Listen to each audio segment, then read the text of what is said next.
the living Jesus. You are welcome to the Good Friday service, and I want us to begin to appreciate the Lord for the privilege given to us again to witness another Good Friday in this year. I want you to exalt his holy name. I want you to bless him for keeping your life till today. Since last year, we have met in this kind of a program, and the Lord has brought us to another Good Friday service. I want you to worship him and appreciate him. I want you to thank him for your life. Thank him for your family. Thank him for his grace over your life. Thank him for his love towards you. Thank him for his faithfulness. Thank him for his kindness. Thank him for his mercy towards you. Lord, I thank you for my life.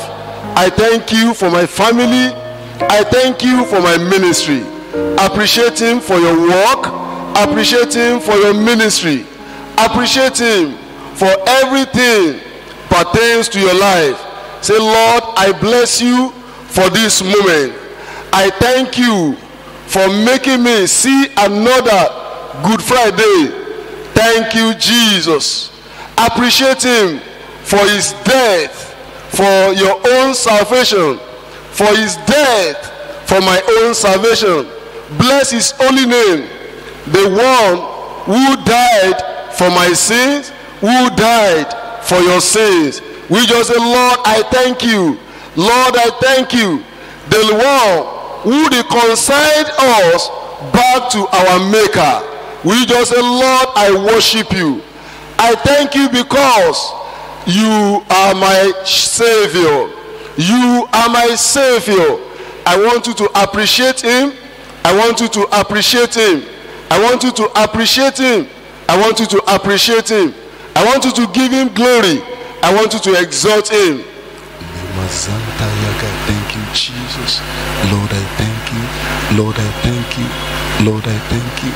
Lord, I thank you. Lord, I thank you. In Jesus' mighty name, we have given thanks. I want you to ask the Lord to grant you a new experience.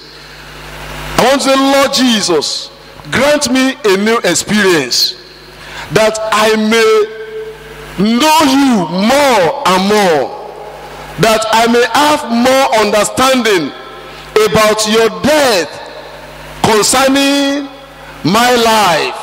Grant me a new experience this day, oh Lord. I want you to pray it. Pray it seriously, pray it fervently. That, Lord, I have come unto you. Grant me a new experience. Grant me a new encounter. Grant me a new revelation, that I may live for you and for you alone. In the name of Jesus. Lima Santa Yagagata, Repoko Zonto Lebra Gagada. Lord, grant me a new experience. Grant me a new experience in the name of Jesus. Grant me a new experience in the name of Jesus. In Jesus' mighty name we have prayed. Lord, we ask that you grant us a new experience. You will give us more revelations, and you will help us to live by that revelation, even in preparation for the second coming. In the name of Jesus. Thank you, eternal Father, for in Jesus' mighty name we have prayed. I want you to worship God this morning, brethren, for the grace that the Lord has bestowed upon you. I want you to adore the name of the Lord as we have come to worship God, as you are set to worship God this morning. For he is the greatest God. He is our God, our Maker. Father, we worship your name this morning. Lord, we bless your name, oh God. Hosanna in the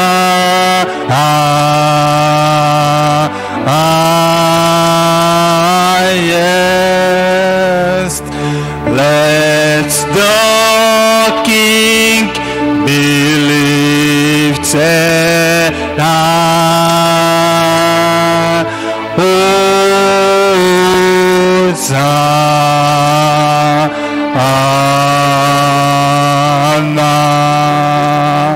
Hosanna,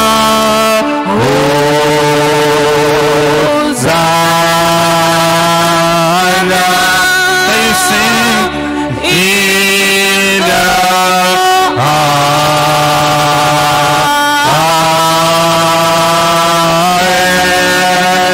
highest? Let the King be lifted high.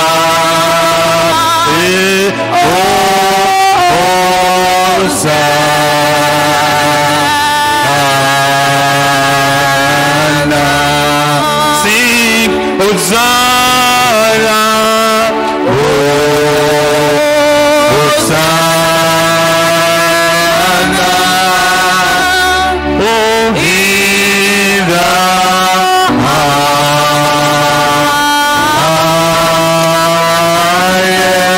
Oh yes, let the King be lifted.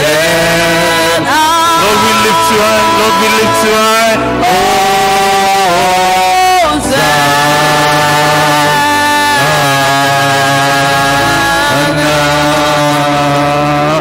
Let the King be lifted high.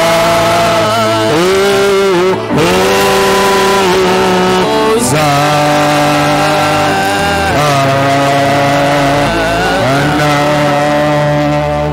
We give you all the glory. We give you honor. For the Lord, we give you all the glory. We give you honor. Hallelujah. We give you honor. Can you wave your hands? Can we wave your hands? We give you honor. Can you give him glory? We give you all the glory. We give you honor. We give you Lord. We give you Lord. We give you all the glory. We give you glory, Lord. We give you honor. We give you glory, Lord. We give you all the glory. We give you honor. Praise God, praise God. Hallelujah. Lord, we praise your name. We praise you, Lord. We praise you, Lord. We praise you, Lord. Praise God. Hallelujah. Praise God. We praise you, Lord. We praise you, Lord. Praise God. Hallelujah. Lord, we praise you. Lord, we worship you, Lord. Hallelujah. Praise God. Praise God. Praise God. Praise God. Hallelujah. Lord, we praise you. Praise God. Amen. Praise God. Hallelujah. Praise God. Amen.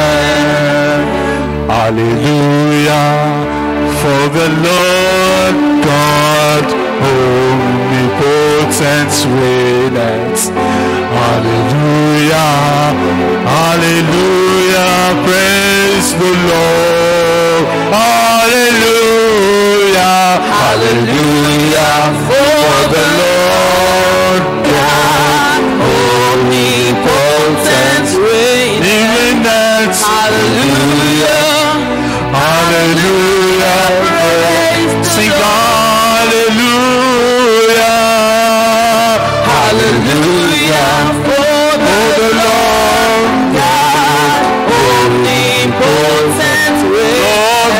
worship you. Hallelujah, hallelujah, praise the Lord. Hallelujah, hallelujah, for the Lord God, omnipotent reigning. Hallelujah, hallelujah, praise the Lord. I want you to worship God in the beauty of His holiness this morning. That the Lord that resurrected on the third day, and that is the hope of our salvation. That is the essence of our salvation. Father, we worship you. Lord, for no other person can die and still resurrect on the third day. Father, we worship you.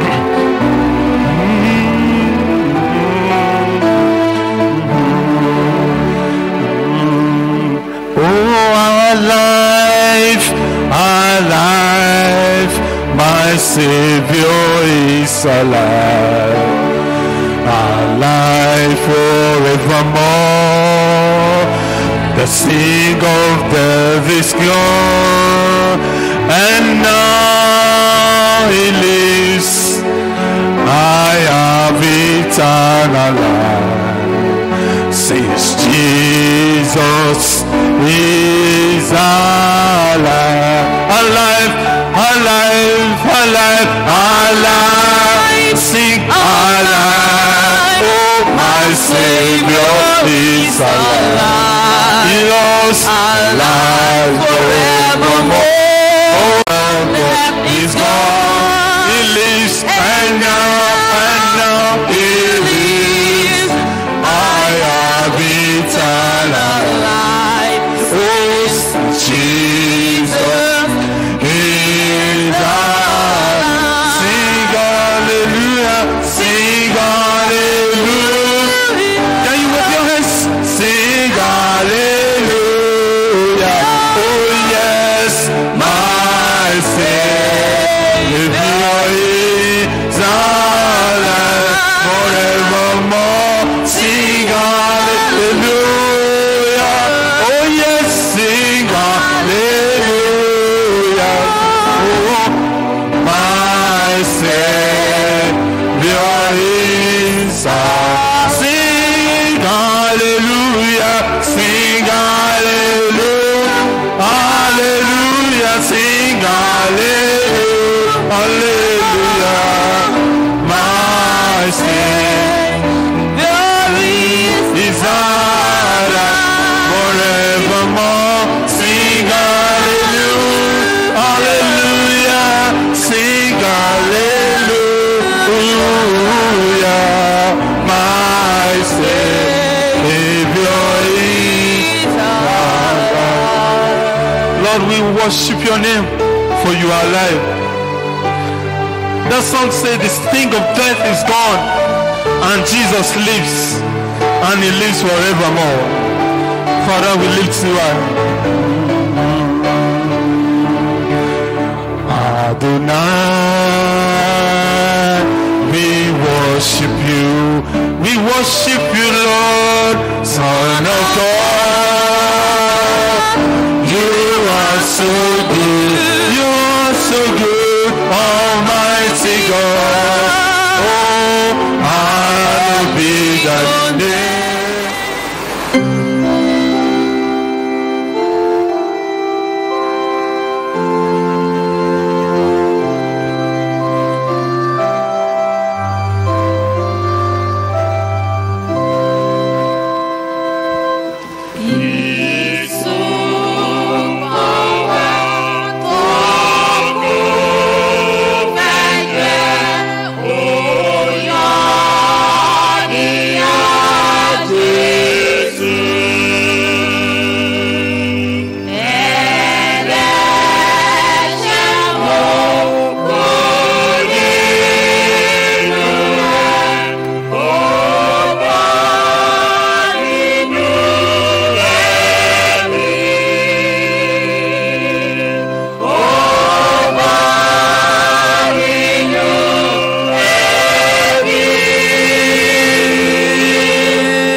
our Father, we come unto you because you have called us to come.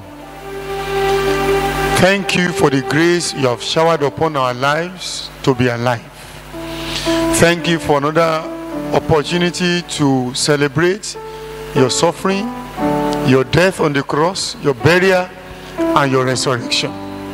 Thank you for the great love, God, that you have for us. Be thou exalted in the name of Jesus. Amen. Father, as we have come to wait upon you, to learn at your feet, we pray that you open our eyes to see beyond the ordinary. Amen. Grant us deep revelation today. Amen. Let every life, every soul be lifted. Amen. Let everyone who has come with one trouble, one affliction or the other, receive total deliverance. Amen. Thank you, Father. Thank you, Lord. In Jesus' mighty name, we have prayed. Amen. Hallelujah. Hallelujah. I want to welcome you in the name of the Lord this morning. Mo fẹ́ kí n káàbọ̀ ní orúkọ Olúwa láwùrọ̀ yìí Today is Good Friday service. sí ọjọ́ Ẹtì rere yìí. It's a significant day. Ó jẹ́ ọjọ́ tó ṣe pàtàkì. More than 2,000 years ago, Ó lé ní ẹgbẹ̀rún ọdún méjì sẹ́yìn. Jesus accepted to suffer Jésù gbà láti on our jìyà behalf. ní ipò wa. The suffering we deserve to experience, Ìjìyà tí ó yẹ kí àwa ó jẹ, he accepted it. òun sì tẹ́wọ́ gbà á. Praise the Lord. Hallelujah. On Friday like this, more than 2,000 years ago, Jesus had been crucified on the cross. Ní ọjọ́ Ẹtì báyìí ní bí ẹgbẹ̀rún ọdún méjì ó lé sẹ́yìn, Jésù àkànmọ́gi. And it is very, very important for us to come together to meditate, to pray, to think deeply about the significance of what Jesus has done for us. Ó ṣe pàtàkì nírú àkókò bí èyí láti péjọ papọ̀ láti ṣe àwàjinlẹ̀ àti ìrònújinlẹ̀ nípa ohun iyebíye tí Jésù ṣe fún wa. And as I've been instructed, our focus this morning is on the power in the blood of Jesus. Gẹ́gẹ́ bí ìtọ́ni tá a fi fún mi, ohun tí ó jẹ́ àfojúsùn wa lówùúrọ̀ yìí, òun ni agbára tó wà nínú ẹ̀jẹ̀ Jésù. We are going to sing this hymn. It's now hymn 193.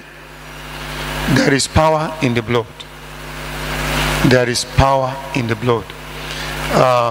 It's a very familiar hymn, but I want you to sing it in a very unique way. Let's sing it with understanding.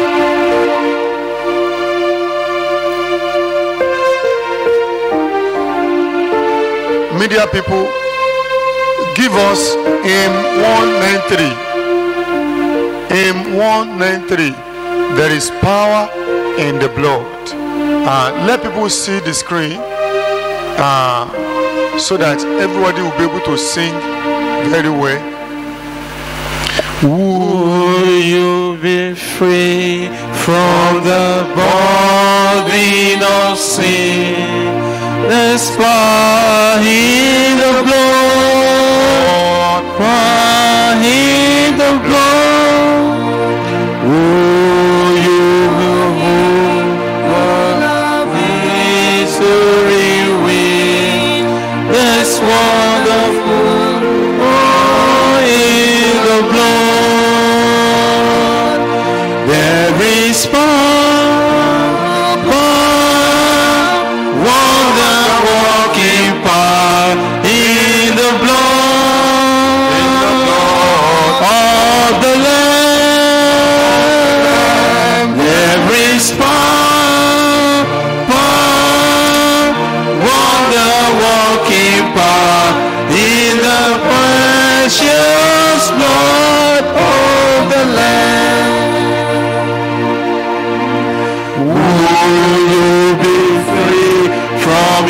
Passion and pride. There's power in the blood, power in the blood. Come for a cleansing of Calvary's time.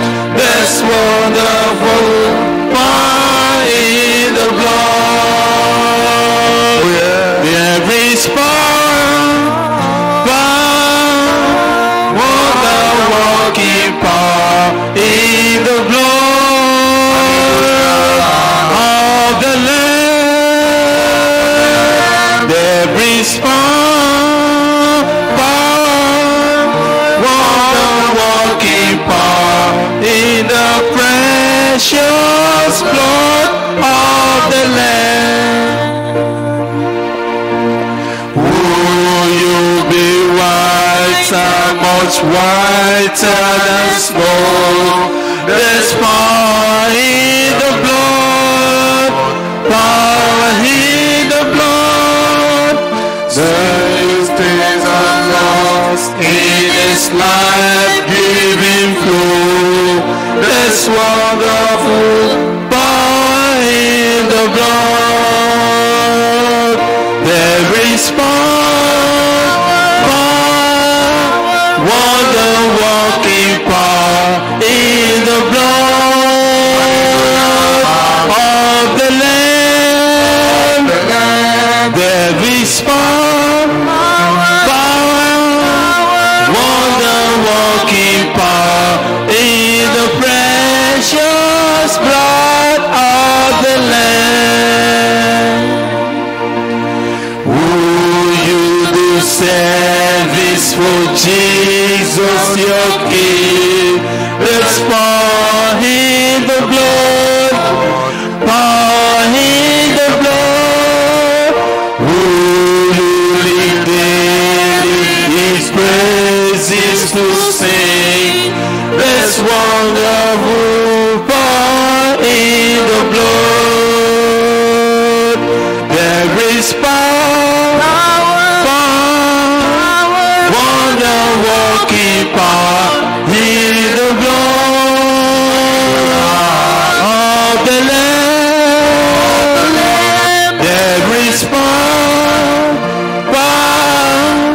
wonder-working power in the precious blood of the Lamb. Amen. Amen. Amen. Amen. May you experience the power in the blood in the name of Jesus. Amen. We want to pray, brethren. A ó gbàdúrà ará. Recently, the Holy Spirit began to show unto me certain mysteries. Láìpẹ́ yìí, ẹ̀mí Ọlọ́run bẹ̀rẹ̀ sí ní fi àwọn ohun ìjìnlẹ̀ díẹ̀ hàn mí. God Almighty did several things through the suffering, the death, the burial, and the resurrection of Jesus. Ọlọ́run alágbára ṣe àwọn nǹkan kan nípa ìjìyà, ikú àti àsìkò àti àjíǹde Jésù. So that every one of us may live life in its abundance. Kí ẹnìkọ̀ọ̀kan wá lè gbé ìgbésí ayé lẹ́kùnrẹ́rẹ́. But I discover a key. Ṣùgbọ́n mo ṣe àwárí kọ́kọ́rọ́ kan. I will like you to give us Matthew chapter 11 verse 25. Matthew orí ìkọkànlá ẹsẹ̀ ìkẹẹ̀dọ́gbọ̀n. Now I discovered that mystery in that verse of the scripture. Mo ṣàwárí ohun ìjìnlẹ̀ yìí nínú abala Bíbélì yìí. Jesus was in deep conversation with the Father. Jésù wà nínú ìfọ̀rọ̀wérọ̀ tó jinlẹ̀ He pẹ̀lú was bàbá. praying to the Father. Ó ń gbàdúrà sí bàbá. And I want you to take note of a mystery in that verse. Mo sì fẹ́ kẹ́ ẹ ṣe àkíyèsí The ìjìnlẹ̀ tó wà Bible nínú says, ẹsẹ̀ yìí. at that time, Jesus said, I praise you, Father, Lord of heaven and earth, because you have hidden these things from the wise and learned, and revealed them to little children. Lákòókò náà ni Jésù dáhùn, ó sì wí pé, mo dúpẹ́ lọ́wọ́ rẹ bàbá, Olúwa ọ̀run ohun ayé, nítorí tí ìwọ pa nǹkan wọ̀nyí mọ́ kúrò lé ojú àwọn ọlọ́gbọ́n àti amòye, ìwọ sì fi wọ́n hàn fún àwọn ọmọ ọwọ́. Brethren, the subject of the gospel is something that is hidden. Ará kókó nípa ọ̀rọ̀ àjíǹde jẹ́ n tó farasin.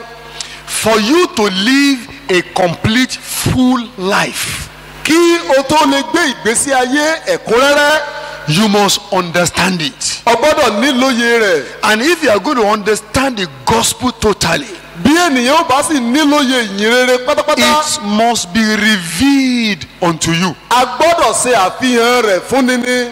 What this means is that you cannot use your senses to capture the essence of the gospel. ohun tí èyí túmọ̀ sí ni wípé ẹ ò lè lo ọgbọ́n orí yín láti ṣe àwárí ìtumọ̀ ìyìn rere. Jesus revealed in his prayer that God hides the mystery of the gospel from the so-called learned. bíbélì wípé ọlọ́run mọ̀ọ́mọ̀ fi ọ̀rọ̀ ìjìnlẹ̀ ìyìn rere pamọ́ fún àwọn tó jẹ́ ọ̀mọ̀wé. Those who come to know it, those who come to understand it, it is God who revealed it unto them. iye àwọn tó sì ní ìlóye rẹ̀ ọlọ́run fúnra rẹ̀ ló ṣe àfihàn rẹ̀ fún wọn. Now, this is why you may find a professor of religious study, Bible knowledge, who is not living right. ìdí sì nìyí tá a fi rí ọ̀jọ̀gbọ́n nípa ẹ̀kọ́ bíbélì ṣùgbọ́n tí ò gbégbé sí ayé rẹ̀ bó ti tọ́. Because this thing has not been revealed unto him. torí pé a ò tí ì ṣe àfihàn òtítọ́ yìí fún un. He only knows the letters. ó kàn mọ àkọsílẹ̀ ni. You may find a deacon,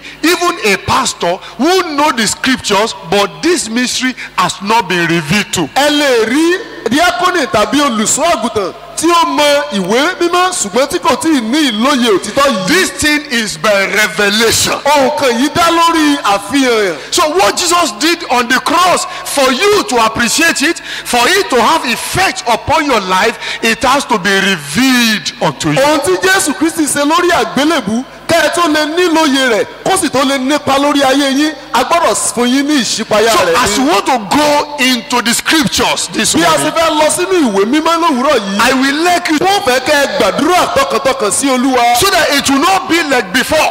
kó má ṣe wá dàbí tàtẹ̀yìnwá. That this service will bring about deep revelation of the mystery of God into your life. ìsìn yìí kó sì lè bá a mú ìdílé ìṣípayá ohun ọlọ́run wá fún yín. In fact, Jesus said, no one comes unto me unless my Father draws him. jésù wípé kò sí ẹnikẹ́ni tó lè wá sọ́dọ̀ mi bí kò ṣe pé bàbá mi fà á wá.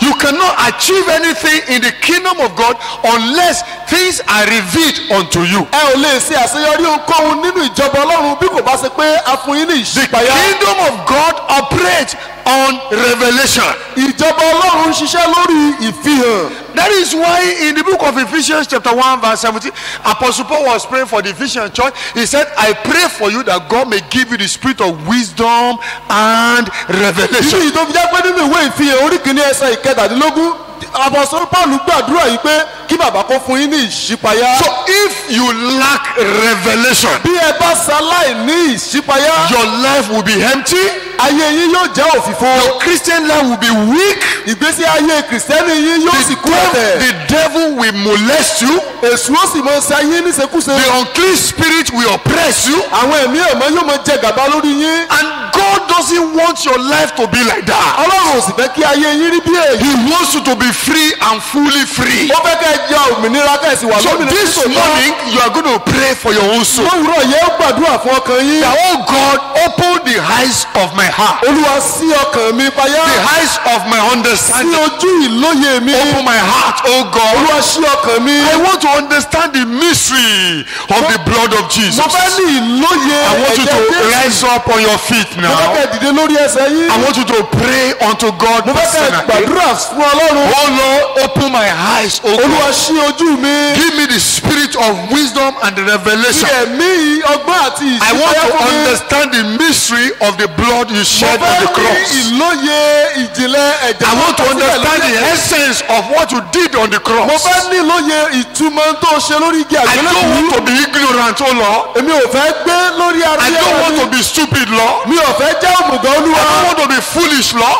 mo fẹ́ I don't want to be a fool, oh God. mo fẹ́ jẹ́ aṣiwèrè I want to be olúwa. a wise mo Christian. fẹ́ jẹ́ ọlọ́gbọ́n. Remember the parable of the 10 virgins, 5 wise virgins, 5 foolish virgins. I want to be a wise Christian. ẹ rántí ìtàn àwọn wúndíá mẹ́wàá yẹn márùn-ún sọlọ́gbọ́n márùn-ún sọláìgbọ́n. Give me revelation. Olúwa ẹ fún mi ní ìṣípayá. Give me revelation. Olúwa ẹ fún mi ní ìṣípayá. Give me revelation. Olúwa ẹ fún mi ní ìṣípayá. Give me revelation. Olúwa ẹ fún mi ní ìṣípayá. Open the eyes of my Olúwa understanding. ṣí ojú ẹ̀mí mi. In the name of Ní Jesus. orúkọ Jésù. Open the eyes of my understanding. Olúwa ṣí ojú ẹ̀mí Let mi. every veil on my eyes be removed. Jẹ́ kí gbogbo ìbòjú. Let your fire fall mi. and melt off every veil on my heart. Jẹ́ kí iná yín sọ̀kalẹ̀ kó sì In the jó name gbogbo of ìbòjú Jesus, láyé mi run. let your fire destroy the veil on my heart. Jẹ́ kí iná yín In jó the gbogbo name of ìbòjú Jesus, lórí ayé mi run.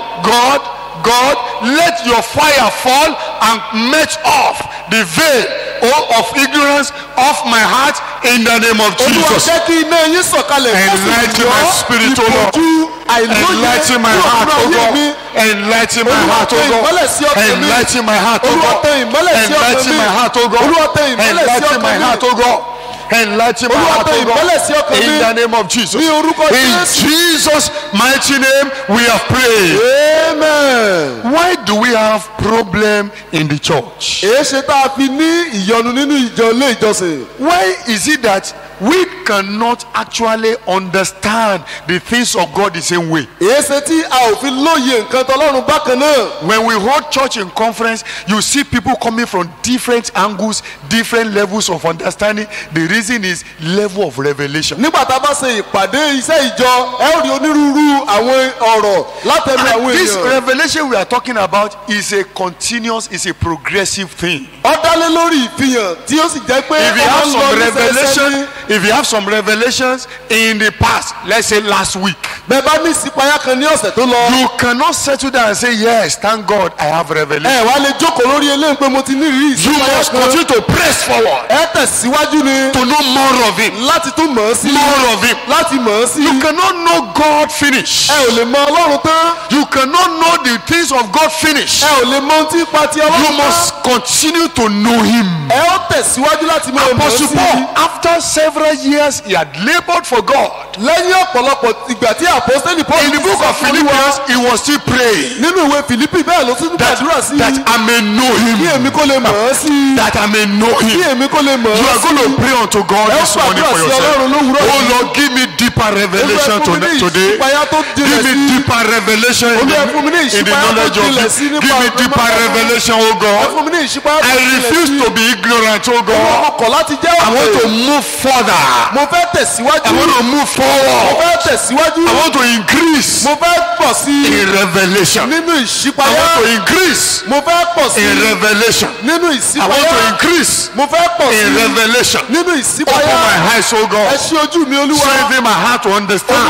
fún ọkàn mi In lókun the láti name of nínú Jesus. iye. Strengthen my heart to Ẹ understand. fún ọkàn mi lókun In láti the nínú name of iye. Jesus. Jakaka yekete kepo makata. Rakaka yekete kepo. Rekete kepo. Rekete kepo makata. Jekete kepo. Papayakata kapo. Breathe on me. Breathe on me. Holy Spirit, breathe on me. Take down my heart, cleanse every part. Holy Spirit, breathe on me. Sing it again. Breathe on me. Breathe on me. Holy Spirit, breathe on me. Take down my heart, cleanse every part. Holy Spirit, breathe on me. Our Father, we thank you for drawing us unto yourself at a time like this. For us to meditate, for us to look deep into the mysteries of Jesus, the mystery of the gospel. Thank you, Father, for you are set to satisfy our longing for deeper revelation, longing for deeper understanding, longing for progress on the path of righteousness. Ancient of days, we pray as we look into your word that, Lord, you will enlighten us. Amen. The Bible says they looked unto him, they were radiant and they were not put to shame. Psalm 34 verse 5. Lord, we pray that you enlighten our lives, you enlighten our heart today in the name of Jesus. Amen. Let no one go away from this service empty-handed, oh God. Let every life be touched in the name of Jesus. Amen. Let every life be blessed in the name of Jesus. Amen. Thank you, Father. We worship you, Lord. Hallelujah. In Jesus' mighty name we have prayed. Amen. Praise the Lord. Hallelujah. I want us to have our seat Mo fẹ́ ká jókòó and open our Bibles to Matthew chapter 26. ká sí bíbélì wá sí ìwé Matthew orí kẹrìndínlọ́gbọ̀n. Matthew 26 Ìwé Matthew orí kẹrìndínlọ́gbọ̀n verse 26 ẹsẹ̀ ìkẹrìndínlọ́gbọ̀n to verse 29. títí ó fi dé ẹsẹ̀ ìkọkàndínlọ́gbọ̀n. I want everyone to open your Bible. Mo fẹ́ kí ẹnì kọ̀ọ̀kan wá sí bíbélì rẹ̀. Daddy, mommy, and the children, open your Bibles. Bàbá, màmá àti àwọn ẹ̀yin ọmọ ẹ ṣí bíbélì yín. Because the Lord wants to speak to us from the Bible. Ọlọ́run fẹ́ bá wa sọ̀rọ̀ láti inú ìwé mímọ́ rẹ̀. Matthew 26, starting from verse 26. Ìwé Matthew orí ìkẹẹ̀dọ́gbọ̀n bẹ̀rẹ̀ láti ẹsẹ̀ While they were ìkẹẹ̀dọ́gbọ̀n. eating, Jesus took bread, gave thanks and broke it, and gave it to his disciples, saying, "Take and eat. This is my body." Then he took the cup, gave thanks, and offered it to them, saying, "Drink from it, all of you. This is my blood of the covenant, which is poured out for many for the forgiveness of sins." Okay? I tell you, I will not drink of this fruit of the vine from now on until that day when I drink it anew with you in my Father's kingdom. Praise the Lord. Hallelujah. The topic of this message is power in the blood of Jesus. Àkòrí iṣẹ́ ìránṣẹ́ yìí ni agbára tó wà nínú ẹ̀jẹ̀ Jésù. There is what is called symbolism Àwọn nǹkan kan wà tá a pè ní ohun àpẹẹrẹ in every religion of the world. nínú gbogbo ìjọsìn tó wà láyé. I observe that even in the Bible, Mo ṣàkíyèsí pé nínú ìwé mímọ́ pẹ̀lú God uses symbols to communicate his plan and his agenda for humanity. Ọlọ́run lo àwọn nǹkan kan bíi àmì láti ṣàlàyé èròǹgbà rẹ̀ fún ìran ènìyàn. Even when Jesus had not died, Nígbà tí Jésù ò tilẹ̀ tí ì kú, he gathered his disciples ó kó àwọn ọmọ ẹ̀yìn rẹ̀ jọ. and he ate with them, and we call it the Lord's Supper. Ó sì bá wọn jẹun papọ̀ èyí tá a pè ní oúnjẹ Olúwa. That was not the first meal he took with them. Èyí kì í ṣe oúnjẹ àkọ́kọ́ tí yóò bá wọn jẹ. For of course more than 3 years he had been living with them. Bí ọdún mẹ́ta sẹ́yìn ló ti ń bá wọn gbé papọ̀. They have been eating together, Wọ́n ti jọ ń jẹun papọ̀. they have been interacting together, Wọ́n ti jọ ń ṣe àṣepọ̀. they have been drinking wine together. Wọ́n ti jọ ń mu wáìnì papọ̀. But particular meal was significant. Ṣùgbọ́n oúnjẹ eléyìí ó jẹ́ oúnjẹ pàtàkì. But because that was the last meal Jesus had to take with his disciples before he went to the cross. Torí pé èyí ni oúnjẹ tí Jésù ní láti jẹ gbẹ̀yìn kó tó lọ sórí àgbélébùú. And he made that meal to be symbolic of what he wanted to do for humankind. ó sì fi oúnjẹ yìí ṣe àpẹẹrẹ ohun tó fẹ́ ṣe fún ìran ènìyàn. So while he was at the table with them, nígbà tó wà nínú tẹ́ḿpìlì pẹ̀lú wọn. while he was at the table with them, nígbà tó wà lórí tábìlì pẹ̀lú wọn. he gave them the mystery of the meal he was taking with them. ó fi ohun ìjìnlẹ̀ oúnjẹ tó ń jẹ pẹ̀lú wọn hàn wọ́n. And he said this last meal is symbolic. ó ní oúnjẹ eléyìí tá à ń jẹ kán yìí ó ṣe pàtàkì. It symbolizes two things. ó ṣe àpẹẹrẹ ohun méjì pàtó. And it's important for you to understand it. ó sì ṣe pàtàkì fún yín ká ẹ nílòye rẹ̀. That is how you'll be able to live correct, full life èyí ni ó jẹ́ ká ẹ lè gbé ìgbésí ayé lẹ́kùnrẹ́rẹ́. in the kingdom of God here on earth. nínú ìjọba ọlọ́run nínú ayé He yìí. said the first one is the bread. ó ní ohun àkọ́kọ́ ní àkàrà. He said this bread symbolizes my flesh. ó ní àkàrà yìí ṣe àpẹẹrẹ ẹran ara mi. My flesh. ẹran ara mi. And it's important for you to eat it. ó sì ṣe pàtàkì fún yín láti jẹ. When you eat this flesh, nígbà tẹ́ ẹ bá jẹ ẹran ara yìí. then you mingle with me. nígbà náà lẹ sopọ̀ pọ̀ mọ́ mi. You have my nature.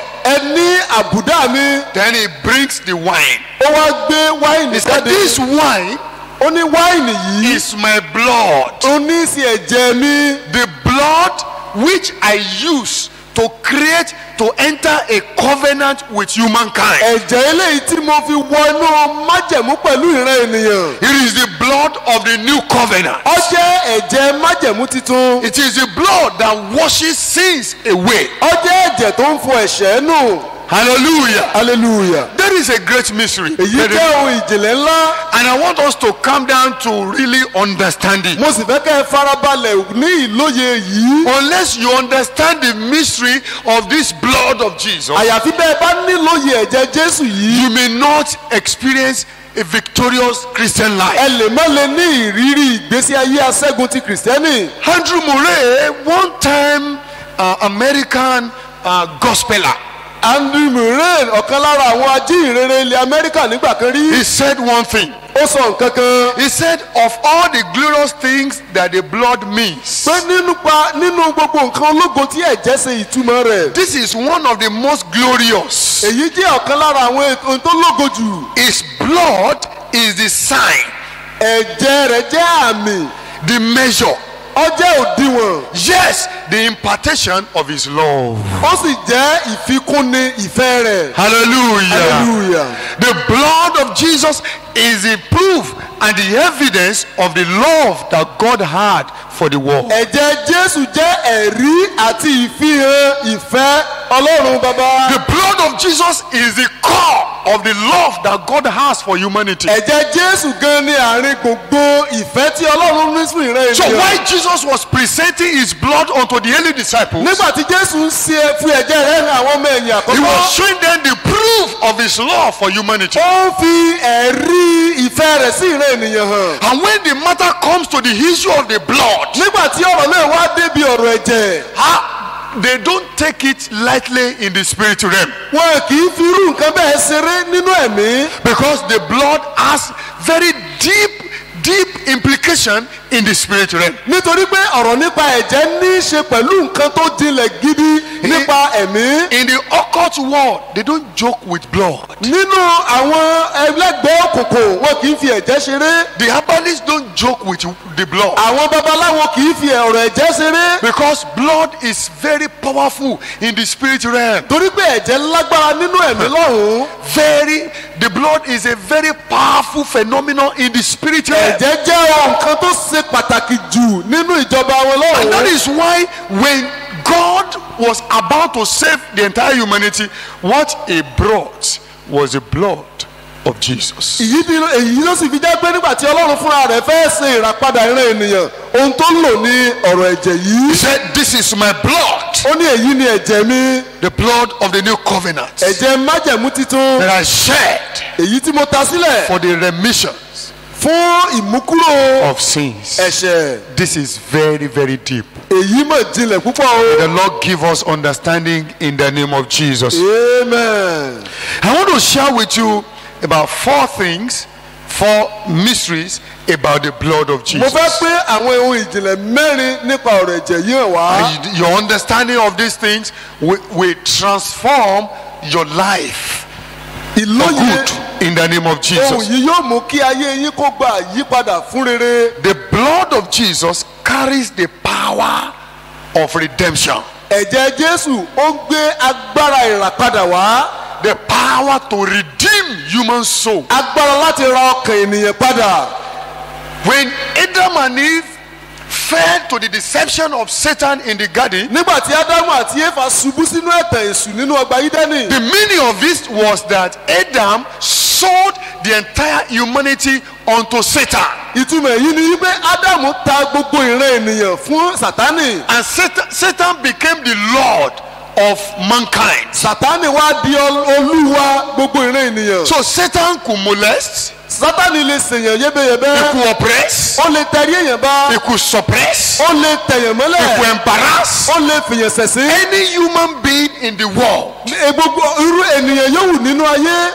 Because Adam and Eve, our first parents, sold us unto Satan. Nítorí pé àwọn bàbá wa ńlá wa àkọ́kọ́ wọ́n tà wá fún Sátánì. And because of that transaction, Nítorí ìdúnadúrà yìí. humanity has been suffering from afflictions endlessly. Ìran ènìyàn wa ti wà nínú ìpọ́njú tí kò lópin. But when Jesus came with his blood, Ṣùgbọ́n nígbà tí Jésù dé pẹ̀lú ẹ̀jẹ̀ rẹ̀. the first assignment of the blood, Ọ̀pọ̀ àkọ́kọ́ tó ṣe. the first power that the blood releases on for humankind Iṣẹ́ àkọ́kọ́ tí ẹ̀jẹ̀ jọ̀ lọ́wọ́ fún ìran was ènìyàn. to buy man back from Satan. Ó ní láti ra ènìyàn padà lọ́wọ́ Sátánì. Will you like to give me Ephesians chapter 1 verse Ẹ ó fẹ́ 7? fún mi níwèé Éfésù. Ephesians chapter 1 verse 7. Ìwé Éfésù orí kìíní ẹsẹ̀ ìkeje. Before me and my father, my grandfather, my great grandfather, all of us were sold to the devil. Kó tó di àkókò yìí èmi àti àwọn bàbá ńlá bàbá mi láti tà fún Sátánì. We were properties of the devil. A jẹ́ ohun ìní èṣù. That was why when we are in the deliverance room, a demon will be speaking. When we say, "Get out, you demon," a demon may say, "No, I cannot go out." Nígbà téèyàn bá wà ní yàrá ìdáǹdè ẹ̀mí òkùnkùn wà á sọ̀rọ̀ tẹ́ bá ní jáde á ní rárá omi ò lè jáde. He said, "I am here for an Mo assignment." wà níbí fún iṣẹ́ àkànṣe pàtó ni.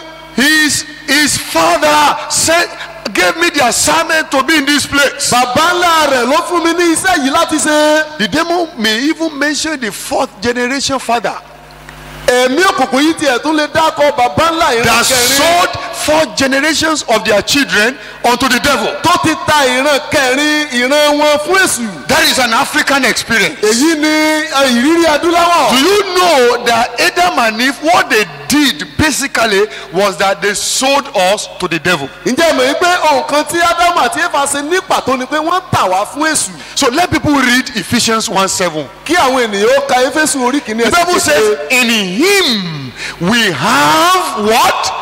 Redemption."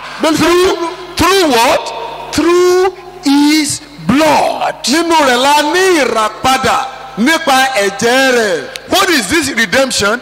It is the forgiveness of sin Ìràpadà yìí jẹ́ ìdáríjì ẹ̀ṣẹ̀. in accordance with the riches of God's grace. Gẹ́gẹ́ bí ọrọ̀ oore ọ̀fẹ́ rẹ̀. Listen very carefully. Ẹ tẹ́tí sí mi dáadáa. He said, "In him we have redemption." Nínú rẹ̀ làwa ní ìràpadà. He redeemed us. Ó rà wá padà. He buys us back. Ó rà wá padà sọ́dọ̀ ara This rẹ̀. is the beginning experience for every child of God. Èyí ni ìrírí ìbẹ̀rẹ̀ pẹ̀pẹ̀ fún gbogbo Kìrìsìtẹ́nì. If you are going to experience the power of the kingdom of God, Bí ẹ bá ní ìrírí agbára ìjọba Ọlọ́run, you must have redemption ẹ experience. gbọ́dọ̀ ní ìrírí ìràpadà. And what happens Kí ló máa ń ṣẹlẹ̀? when you come to Jesus? Nígbà tẹ́ ẹ bá wá sọ́dọ̀ Jésù, You open your life unto him. tẹ́ ẹ ṣí ayé yín sí i.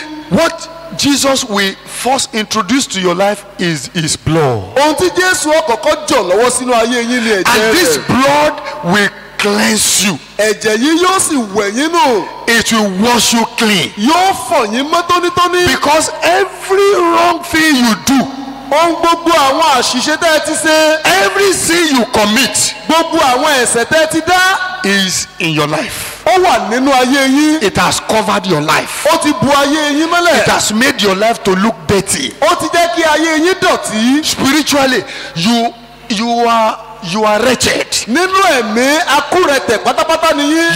You are in rags. Nínú àkísàlẹ́wà. Spiritually. Nínú tẹ̀mí. Whether you have money or you don't have money, whether you are highly placed or you are not highly placed, or as long as you remain in sin, you are a wretched person. Bóyá ẹ lówó àbẹ́ lówó, ẹ jẹ́ gbajúmọ̀ tàbí ẹ ṣe gbajúmọ̀. Níwọ̀n ìgbà tẹ́ ẹ bá wà nínú ẹ̀ṣẹ̀, ẹ jẹ́ akúrẹ̀tẹ̀. And what the blood of Jesus will do is, the blood will wash that wretchedness away. Ohun tí ẹ̀jẹ̀ Jésù yóò wá sí ni pé yóò fọ ìdíbàjẹ́ yẹn dànù lára yín. And the blood will now make you clean. Ẹ̀jẹ̀ yìí yóò wá sọ yín di mímọ́. So you now become the property of the living God. Ẹ ó wá di ohun ìní Ọlọ́run alààyè. Then you become a child of God. Ẹ wá di ọmọ Ọlọ́run. Hallelujah. Hallelujah. This is the greatest miracle that can happen to any human soul. Èyí ni iṣẹ́ ìyanu ńlá tó lè ṣẹlẹ̀ sí ọkàn ènìyàn. The miracle of redemption. Iṣẹ́ ìyanu ìràpadà. One Yoruba hymn says, Dáńdé tó lógo tó yani lẹ́nu a kò sí lábẹ́ ìdè ẹ̀ṣẹ̀ mọ́. Jésù olùrà olùdá àndé títú wá sílẹ̀ lọ. All of us were in the slave market of sin. Gbogbo wa la wà ní oko ẹrú ẹ̀ṣẹ̀. But the day you hear the gospel and you believe the gospel, Lọ́jọ́ tẹ́ ẹ bá gbọ́ ìyìnrere tẹ́ ẹ sì gba ìyìnrere the gbọ́. blood of Jesus will be showered upon you. A ó fi ẹ̀jẹ̀ Jésù wẹ̀ yín. It will break the rope of slavery. Yóò wá gé okùn ẹ̀ṣẹ̀ dànù. It will destroy the power of sin in your life. Yóò bà agbára ẹ̀ṣẹ̀ jẹ́ lórí ayé yín. And you will become a child of Ẹ God. ó wá di ọmọ Ọlọ́run. I experience the power of the blood, the power of redemption in the blood of Jesus. Ẹ ó wá ní ìrírí agbára ìràpadà nínú ẹ̀jẹ̀ When I Jésù. opened my life unto Jesus, Nígbà tí mo ṣí ayé mi payá sí Jésù. it destroyed the power of sin over my Ó life. fún agbára ẹ̀ṣẹ̀ lórí ayé mi. And I became free. Mo wá di òmìnira. It's like the engine that used to drive me to misbehave before Ó dàbí ẹni pé ohun èlò tó máa ń tì mí láti was tẹ̀síwájú. removed from inside of me, A yọ ọ́ kúrò nínú mi. and they gave me a new engine. A wá fi ohun ẹ̀rọ tuntun sínú mi. And that is what the scripture says. Èyí sì ni ìwé mímọ́ wí. That he will give me a new heart. Pé yóò fún mi ní ọkàn He will titun. give me a new spirit. Yóò fún mi ní ẹ̀mí titun. That is the essence of redemption. Èyí ni ìdí ìràpadà. Are you redeemed? Ṣé ẹni ìràpadà ni ọ́ bí? Are you a redeemed soul? Ṣé a ti ra ọkàn rẹ padà? If you are not redeemed, Bó o bá ti dẹni ìràpadà. this death and the resurrection of Jesus is meaningless in your life. Ikú àti àjíǹde Jésù ò nítumọ̀ sí wọn. Today, you must be redeemed. Lónìí o gbọ́dọ̀ dẹni ìràpadà. Number two, Ẹlẹ́ẹ̀kejì. the blood of Jesus brings you into fellowship with the living God. Ẹ̀jẹ̀ Jésù mú yín padà wá sí ìfarakínra Ọlọ́run alààyè. Because of the fallen nature of Adam that we carry, Nípa àbùdá tó ti ṣubú tí Ádámù gbé. we cannot come near God. A ò lè súnmọ́ Ọlọ́run rárá. We cannot access the presence of God. A ò lè ní àǹfààní síwájú Ọlọ́run. But it is the blood of Jesus. Ṣùgbọ́n ẹ̀jẹ̀ Jésù In the Old Testament, nínú májẹ̀mú láíláí. God required the high priest to enter the Holy of Holies by bringing blood. Ọlọ́run ó sọ fún kí àwọn àlùfáà kan tó wọ ibi mímọ́ jùlọ kí wọ́n gbé ẹ̀jẹ̀ dání. The high priest cannot enter the Holy of Holies empty-handed. Àwọn olú àlùfáà ò lè gbé ibi wọ ibi mímọ́ láì gbé He has Ọwọ́ to sọ. come with blood. Wọ́n nílò láti wá pẹ̀lú ẹ̀jẹ̀ ni. If he makes error of entering the Holy of Holies without the blood, Bọ́bá ilé ṣàṣìṣe láti wọ ibi mímọ́. he will be carried from that place, he will be put away dead from that place. Wọ́n fà á jáde lókùú níbẹ̀ ni. In the same way, in this new dispensation, Bákan náà nínú àkókò tiwa yìí. you cannot enjoy fellowship with God. O ò lè ní ìfarakínra You pẹ̀lú cannot Ọlọ́run. experience the presence of the living O ò God lè ní ìrírí ìwàláyé Ọlọ́run without alààyè. the blood of Jesus. láì bá sí ẹ̀jẹ̀ Jésù. That is why when you come to pray, when you come to be in the presence of God, you must plead the blood of Jesus. ìdí nìyẹn tó fi jẹ́ pé nígbà tẹ́ ẹ bá wá gbàdúrà ẹ gbọ́dọ̀ ṣe àmúlò ẹ̀jẹ̀ Jésù. To be able to experience access into His kẹ́ ẹ lè presence. bá a lè ṣe àǹfààní síwájú rẹ̀. In the book of Hebrews chapter 10 verse 19. nínú ìwé Hébérù orí ìkẹwàá ẹsẹ̀ Hebrews ìkọkàndínlógún. 10:19 very ìwé quickly. Hébérù orí ìkẹwàá ẹsẹ̀ ìkọkàndínlógún. Hebrews 10:19. Hébérù orí ìkẹwàá Let ẹsẹ̀ people read ìkọkàndínlógún. Hebrews 10:19. He said, therefore, brothers, since we have confidence to enter the most holy place by what? Is it by your title? ṣé nípa oyè yín ni bí? Is it by your position in the ṣé church? nípa ipò yín nínú ìjọ ni By bí? what? nípa By kíni? the blood of Jesus. Nípa ẹ̀jẹ̀ Jésù. Hallelujah. Hallelujah. What grants us access into His presence is the blood of ohun Jesus. tó fún wa ní àǹfààní lọ síwájú Ọlọ́run ni ẹ̀jẹ̀ You Jésù. can also give us Ephesians chapter 2 verse 13. Éfésù orí kejì ẹsẹ̀ ìkẹtàlá. Ephesians chapter 2 verse 13. Éfésù orí kejì ẹsẹ̀ ìkẹtàlá. He said, but now in Christ Jesus, pé ṣùgbọ́n nísinsìnyí nínú Jésù. you who once were far away ẹ̀yin tí ẹ ti jìnnà réré nígbà kan rí. have been brought how? Near. a ti mú Through yín what? wá súnmọ́ Through the tòsí blood of Christ. nípa ẹ̀jẹ̀ Jésù. So when we plead the blood of Jesus, nígbà tá a bá ṣe àmúlò ẹ̀jẹ̀ Jésù. it opens the veil for us. yóò mú ìbòjú kúrò fún wa. It opens the way for us. yóò ṣí ọ̀nà fún wa. It opens the presence of God for us. yóò sì mú ìwà láàyè And Ọlọ́run helps wá. us to experience fellowship with the yóò wá living jẹ́ God. ká ní ìbáṣepọ̀ pẹ̀lú Ọlọ́run. Praise the Lord. hallelujah. Number 3, ẹlẹ́ẹ̀kẹta, the blood of Jesus brings healing. ẹ̀jẹ̀ Jésù mú ìwòsàn wá. Healing of the spirit, soul, and body. ìwòsàn lẹ́mìí lọ́kàn àti lára. Total healing. ìwòsàn pátápátá. Let me just first show you the healing, the first healing, the healing of the spirit and soul.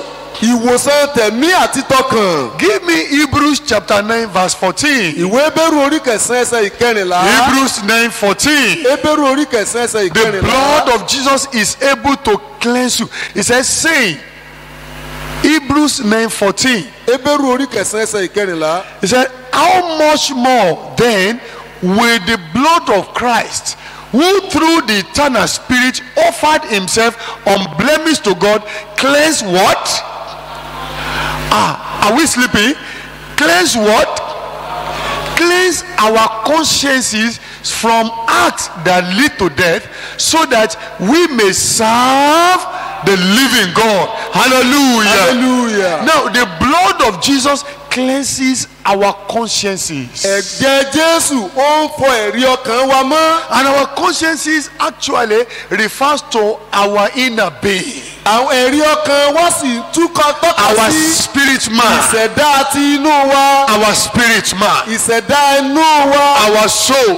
ọkàn The wa. blood of Jesus is able to cleanse it. ẹ̀jẹ̀ Jésù lè fọ̀ ọ́ mọ́. Hallelujah. hallelujah. You know, when you are feeling guilt, nígbà tí ìdálẹ́bi ẹ̀ṣẹ̀ bá ń wá.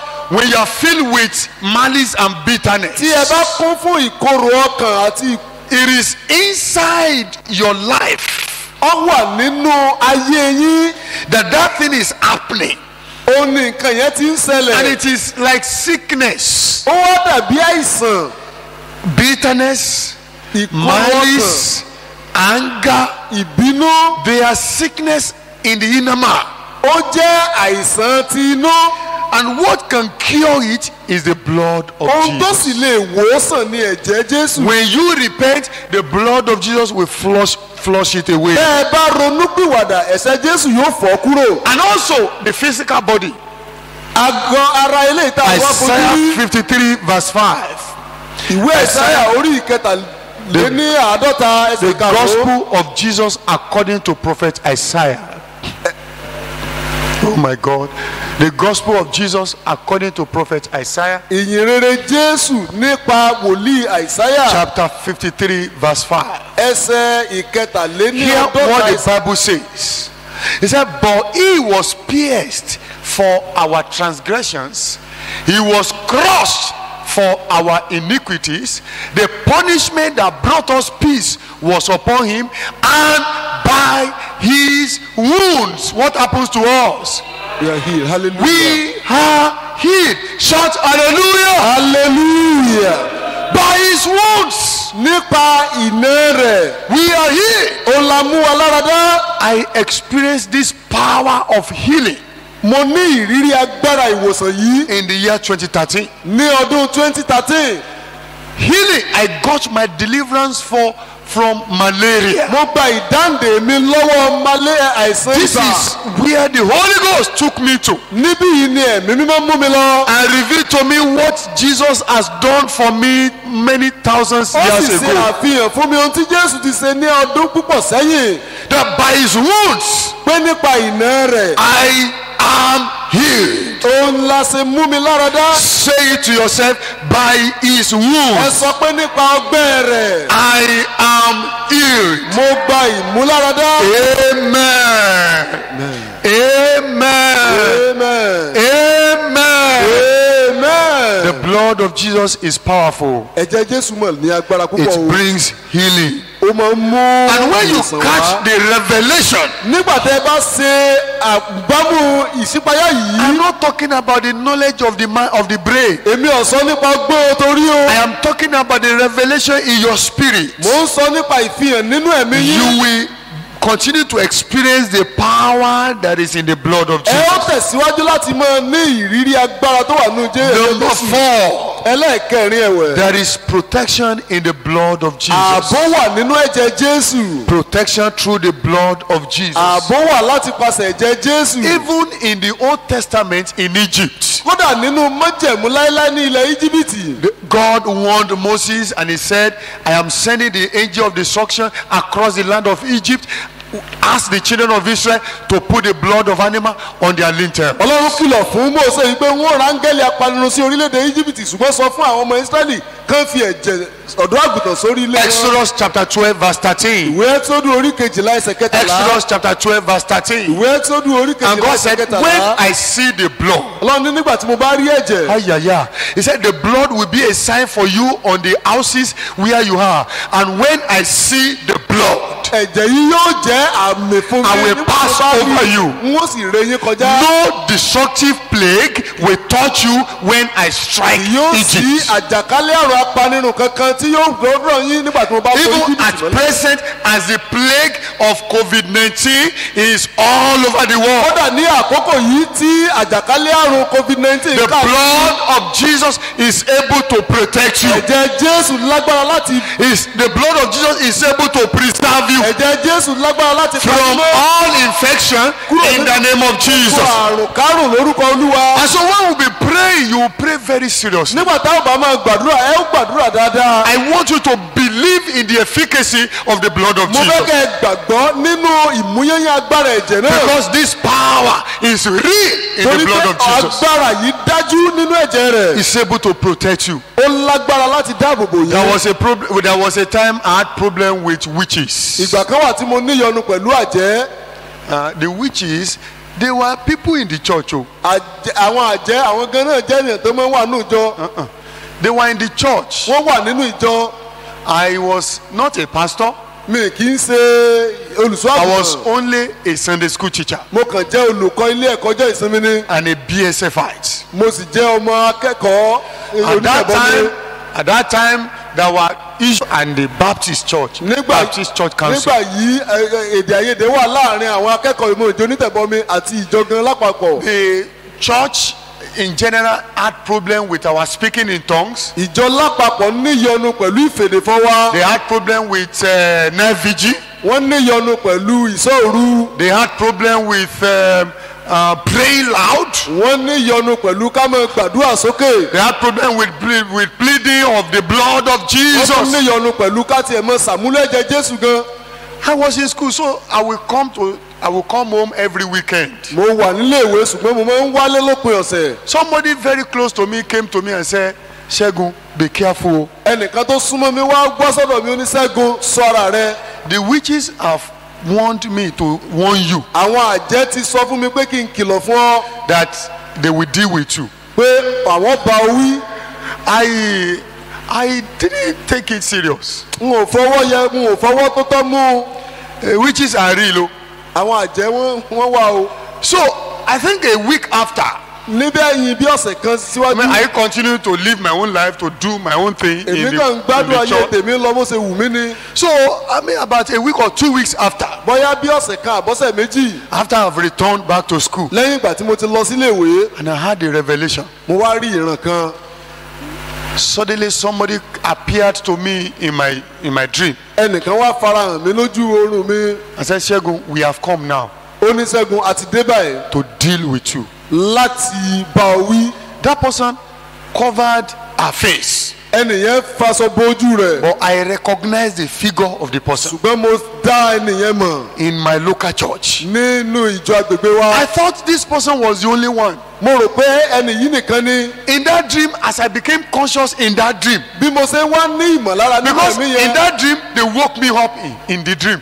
nínú àlá náà náà tó ń jí mi. I didn't wake up physically. I woke up in the dream. kì í ṣe pé mo yajú lójú ayé. mo So tún as jí I nínú became àlá. conscious in that dream, nínú àlá yẹn bí mo ṣe wá nílò yẹn tó ń I ṣẹlẹ̀. observed that some other individuals were also with the person and they surrounded me. mo wá ṣàkíyèsí pé àwọn míì tó wà pẹ̀lú arábìnrin tí wọ́n yí mi. All of them were angry with me. inú sì ń bí gbogbo wọn sí mi. They said, you will be talking in the church. pé ìwọ ẹnu rẹ máa mú nínú ìjọ. You are the one who can talk, abi? ìwọ lẹnu ẹ mójú tó lè sọ̀rọ̀. And at that instance, I perceived that I could not open my mouth to say anything. mo ṣàkíyèsí pé lákòókò yìí wọn ò lè ya ẹnu mi láti sọ̀rọ̀. Their fear gripped me, ẹ̀rù wọn bò mí jọjọ. but suddenly ṣùgbọ́n lójijì I perceived that we were in a open space, mo ṣàkíyèsí pé a wà níbi tó tẹ́gbẹ́ like gbẹ́sẹ̀. on a field, gẹ́gẹ́ bí orí pápá. and I saw the sky. mo wá rí ojú sánmọ̀. Suddenly, an angel was flying across above us, lójijì ni áńgẹ́lì kan sì ń fò kọjá wa. and the angel was singing about the power in the blood of Jesus. áńgẹ́lì yìí sì ń kọ orin nípa Listen to me agbára very Jésù. well. The angel, I've never heard that kind of music before. mi ò nírú ìrírí bẹ́ẹ̀ yẹn rí. But the essence, the meaning of the song was, there is power in the blood of Jesus. orin yẹn dálé lórí wípé agbára ń bẹ nínú ẹ̀jẹ̀ Jésù. And as the angel passed and he sang the song, bí áńgẹ́lì yẹn ṣe fò kọjá tó sì kọ orin yìí. the witches who have gathered around me, who had surrounded me, they fell backward. àwọn àjẹ́ tó ti yí mi po wọ́n ṣubú sẹ́yìn. And my mouth got open. ahọ́n mi wá sí. And I was singing that song in the dream. mo wá ń kọ orin yẹn nínú ẹ̀mí When nínú àlá. I woke up the following day, nígbà tí mo jí ní òwúrọ̀ ọjọ́ kejì. I had problem with my voice. mo wá níyọnu pẹ̀lú ohùn mi. For maybe 1 day or 2 days, the thing vanished. bí ọjọ́ kan àbí méjì nǹkan yìí fẹ́ lọ. I began to ask myself, what were these people planning to do for me? mo wá ń béèrè pé kí ni nǹkan táwọn ẹni yìí ń pinnu láti ṣe fún mi. They will have afflicted me. wọn ìbá pọ́n mi lójú. I will have come down with troubles. ìbá wá pẹ̀lú ìyọnu. I might have come down with serious medical condition. ìyọnu tí ìwòsàn bá jẹ ìṣẹ̀ṣẹ̀ Maybe mọ́lẹ̀ I might mójútó. have had maybe halitosis. bóyá n bá ní àìsàn ẹ̀lítọ́sìsì. Halitosis is when your voice goes. nígbà tí ọkàn yẹn bá tí ẹ̀mí èèyàn ohùn èèyàn bá parẹ́. So, but what delivered me? kí ni tó dá mi nídè. The power in the blood of agbára ẹ̀jẹ̀ Jesus. Jésù. Hallelujah. hallelujah Hallelujah. hallelujah Hallelujah. hallelujah. Number 5. ẹlẹ́ẹ̀karùn-ún As you go to pray, bá a ṣe ń lọ gbàdúrà. there is authority over the devil through the blood of Jesus. àṣẹ wà lórí èṣù nípa ẹ̀jẹ̀ Jésù. In the book of Revelation chapter 12, nínú ìwé ìfihàn orí kejìlá verse 11. ẹsẹ̀ ìkọkànlá. Revelation chapter 12, ìwé ìfihàn orí kejìlá verse 11. ẹsẹ̀ ìkọkànlá. He said, they overcame him by the blood of the Lamb and by the word of their testimony. wọ́n ṣẹ́gun rẹ̀ nípa ẹ̀jẹ̀ àdé Who àgùntàn àti nípa ọ̀rọ̀ ẹ̀mí did wọn. they overcome? talẹ́ni náà tí wọ́n ṣẹ́gun. It is the devil, wọ́n jẹ́ èṣù. the dragon, dragoni Lucifer, luciferi Satan, satani the whole serpent.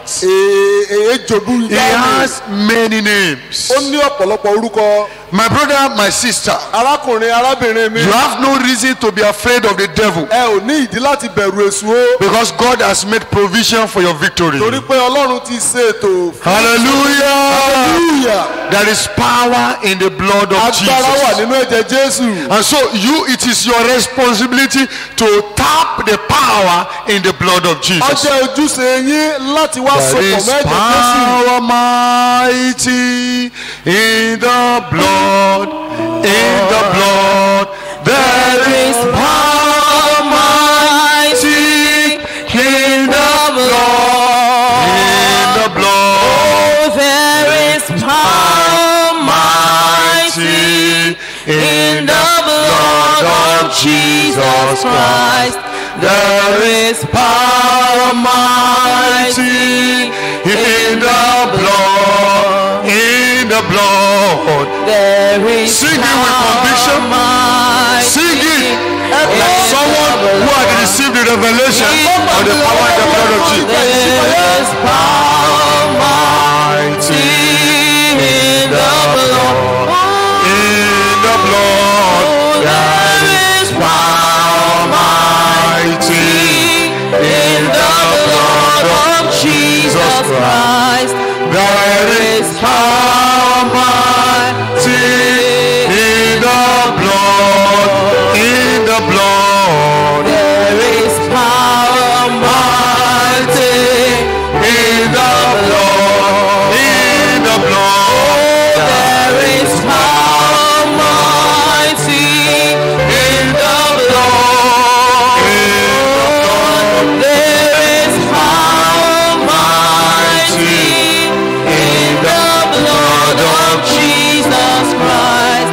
there There is power mighty in the blood. Lift up your hands unto the Lord and begin to plead the blood of Jesus over your life. èsì olùwàkẹ́ bẹ̀rẹ̀ sí ní ṣe àmúlò ẹ̀jẹ̀ Jésù.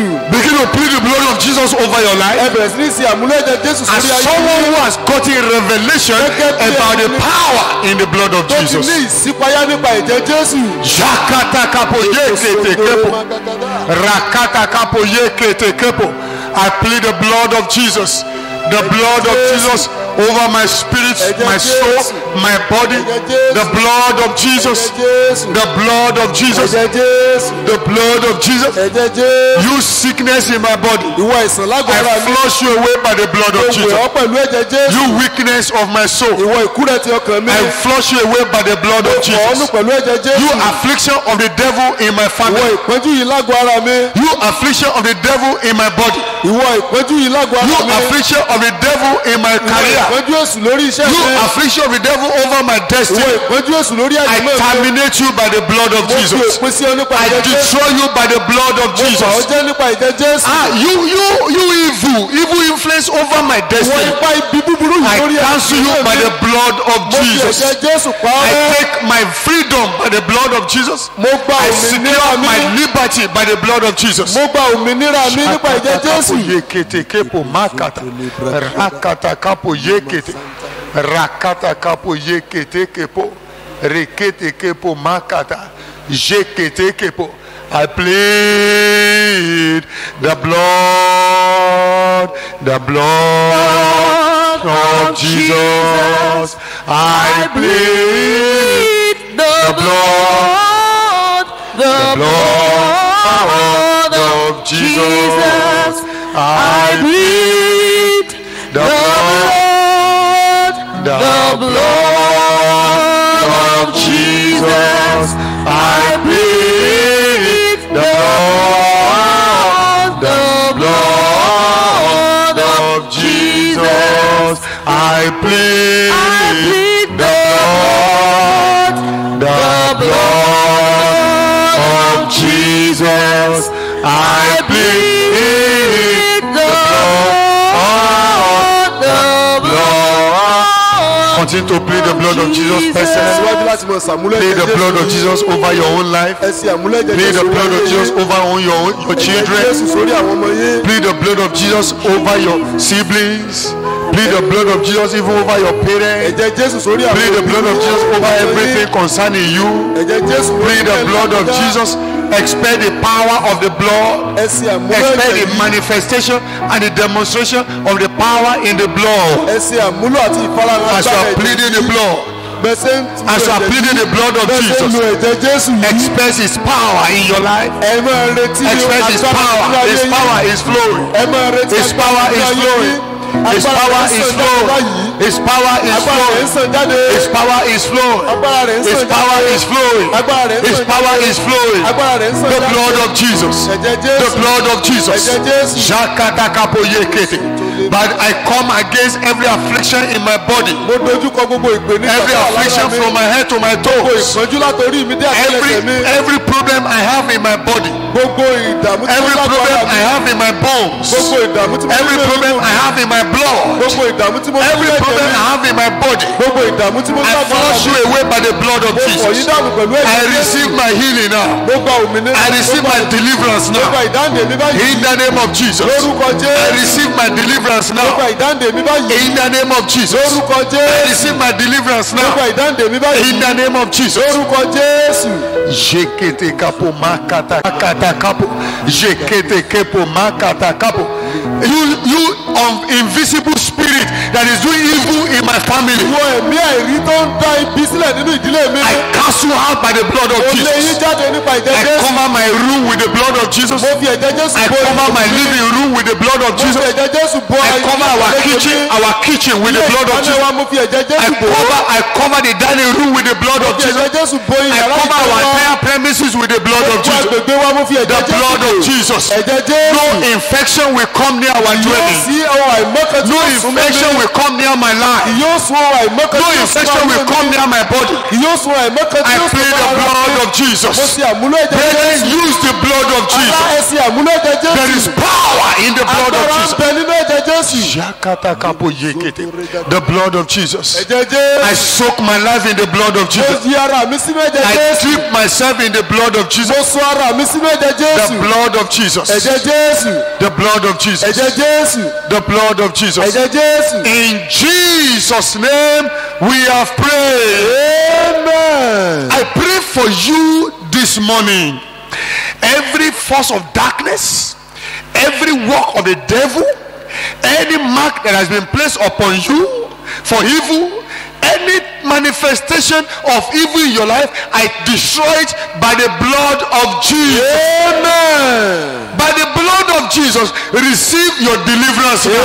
Amen. Receive your healing now. I Amen. want you to make your hand, make it a cup, and begin to say, I drink the blood of ẹsẹ̀ Jesus. ọwọ́ yín gẹ́gẹ́ bí ife I mú drink mi. the blood of Ẹ wá mọ̀ pé Jesus. mo mu ẹ̀jẹ̀ I Jésù drink the blood of mo mu ẹ̀jẹ̀ Jesus. Jésù By faith, I drink the blood of Jesus mo mu ẹ̀jẹ̀ Jésù into my body. sínú àgọ́ I ara drink mi the blood of Jesus into mo my mu spirit, ẹ̀jẹ̀ soul, and Jésù body. sínú ẹ̀mí mi The blood of Jesus. ẹ̀jẹ̀ Jésù The blood of Jesus. Ẹ̀jẹ̀ Jésù. The blood of ẹ̀jẹ̀ Jesus. Jésù The blood of ẹ̀jẹ̀ Jesus. Jésù Yes, as you are drinking the blood of Jesus, bẹ́ẹ̀ ṣe mu ẹ̀jẹ̀ Jésù receive your deliverance now. ẹ gba ìdáǹdè yín báyìí Receive your healing ẹ now. gba ìwòsàn yín báyìí Receive your freedom ẹ gba now. òmìnira yín báyìí You are well. ẹ gbádùn You are healed. ẹ gbádùn You are ẹ whole. gba ìwòsàn In the name of lórúkọ Jesus. Jésù It is well with you. ó dára fún ọkàn In yín the name of Jesus. lórúkọ Jésù By the power in the blood of nípa Jesus. agbára ẹ̀jẹ̀ Jésù You are free. ẹ di òmìnira You are liberated. ẹ di òmìnira In the name of Jesus. lórúkọ Jésù. It is well with you. Blessed be the name of Lord. Hallelujah. Blessed be the name of Lord. I Hallelujah. pray for your family. Every plague in your family is destroyed by the blood of Jesus. Amen. Every affliction in your life is terminated by the blood of Jesus. Amen. Receive your healing now. Amen. Receive your deliverance now. Amen. Blessed be the name of Lord. Hallelujah. We worship you, Father. Thank you, Lord. In Jesus' mighty name, we have prayed. Amen. Praise the Lord. Hallelujah. Praise the living Jesus. Hallelujah. As we are closing, Bí a ṣe ń dá I want dúró, to congratulate you because the blood of Jesus is working in your life. mo fẹ́ kí n kú oríire nítorí pé ẹ̀jẹ̀ Jésù ń ṣiṣẹ́ nínú ayé yín. We are going to sing hymn 192. Are you washed in the blood? a ó kọrin ǹjẹ́ a fọ̀ ọ́ nínú ẹ̀jẹ̀. I want you to sing with me very actively. mo fẹ́ kẹ́ kọrin yìí Our pẹ̀lú media mi. people will show the hymn because people may not have the baptism hymnal at home. Let it be very vivid. Let it be very clear for them to be able to sing along with us at home.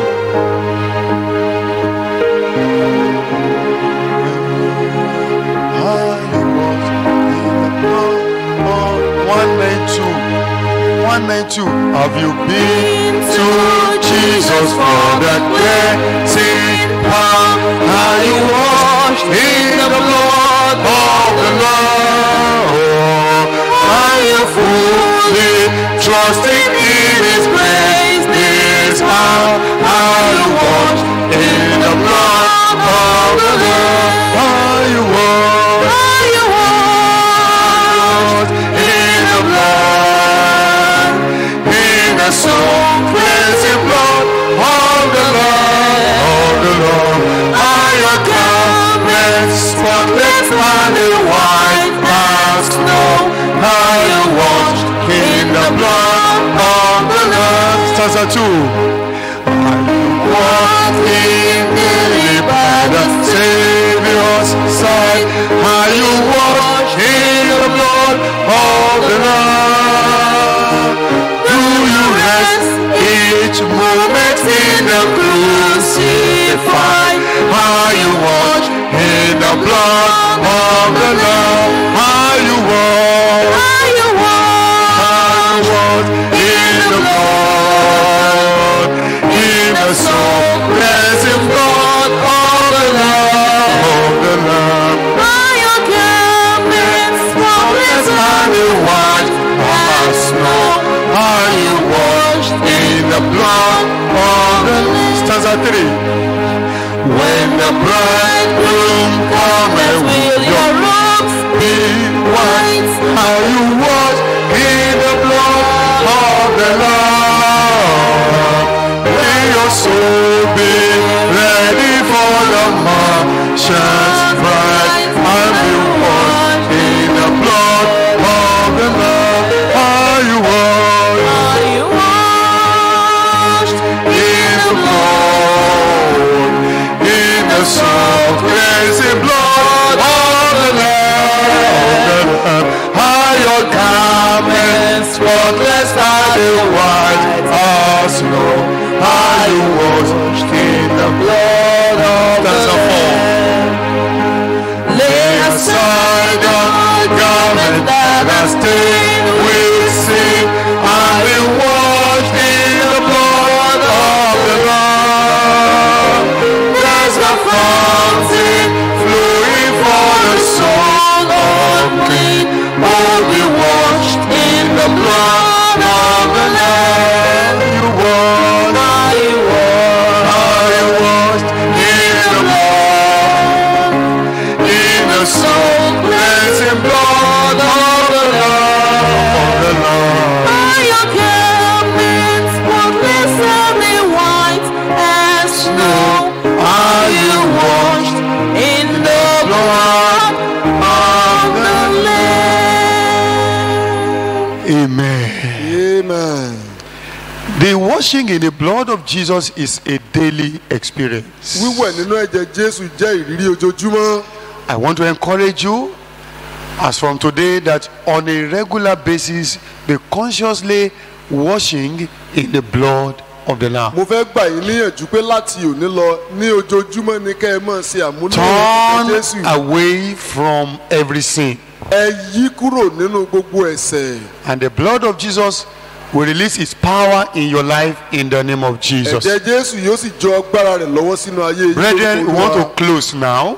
ńgbà tá à ń dánu dúró. I want to encourage you to give your offering, Good Friday service offering. mo fẹ́ kí ẹ fún ọrẹ ẹtì rere ní sílẹ̀ And on Sunday, ní ọjọ́ ìsìn tó ń bọ̀. while we'll be gathering in our small home set nígbà group, tí a ó máa pàdé nínú ìjọsìn ojúlédé ojúlé wa. let us bring the offerings and give it to our leader. ẹ jẹ́ ká kó ṣe àkójọpọ̀ ọrẹ wa ká sì fún àwọn And adarí our wa. leaders will bring the offerings on Sunday and latest on Monday. wọ́n ó sì mú wá sílé ìjọsìn.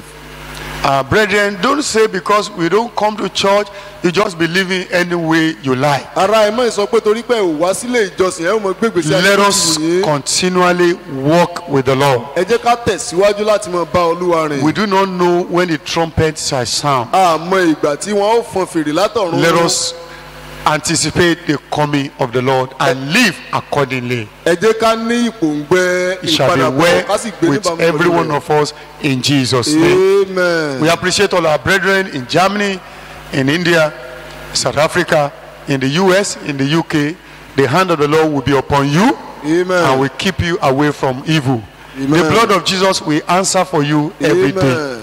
It shall be well with you. We continually hear good news from you.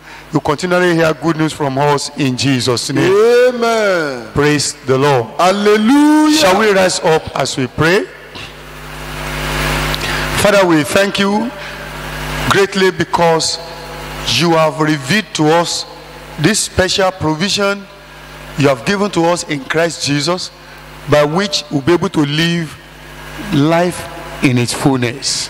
Lord Jesus, as we go with this revelation of the power in the blood, let none of us suffer defeat again in the name of Jesus. Amen. Those who are sick, Lord, let them continue to experience divine health. Amen. Those who are troubled, let them continue to experience your peace. Amen. Let the blood of Jesus perfect everything concerning our lives in the name of Jesus. Amen. Blessed be the name, O Lord. Hallelujah. We worship you, Father. Thank you, Lord. In Jesus' mighty name, we have prayed. Amen. I would like us to share the grace in fellowship all over, from Germany, from South Africa. Let's rise up and share the grace in fellowship. Now, may the grace of our Lord Jesus Christ, the love of God, and the sweet fellowship of Holy Spirit be with us now and forevermore. Amen. Praise the Lord. Hallelujah. You are blessed in Jesus' name. Amen.